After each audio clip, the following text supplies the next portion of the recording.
So guys, halos nakalahati ko na yung trabaho ko. Doon ako nag-umpisa kanina, tapos doon matatapos na ako. Grabe. Tingnan nyo guys, oh. Hirap ng trabaho dito sa barko, tapos sasabihan nyo lang kaming si manloloko. Guys, siguro para sa akin, ang isang definisyon ng isang si manloloko, sigurado yung mga family nyo, yung mga asawa nyo, yung mga boyfriend nyo, yung mga kasi nyo, mga kapatid nyo, hindi talaga nila sinasabi yung totoong trabaho namin dito sa barko.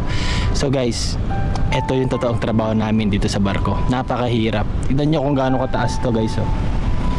Pakataas niya.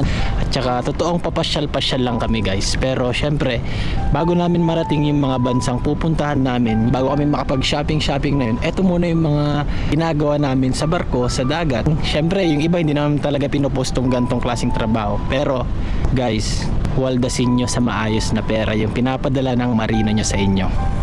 Ano to advice to from a 27 years old. Dati binabaliwala ko lang yun kasi alam mo na, hindi ko pa nasusubukan, pero ngayon nasubukan ko maging seaman. Hirap pala guys. Ito yung realidad dito sa barko. So ito yung real life Spider-Man dito sa barko. Tinatawag namin tong Spider-Man kasi may bitin kami dyan guys, oh.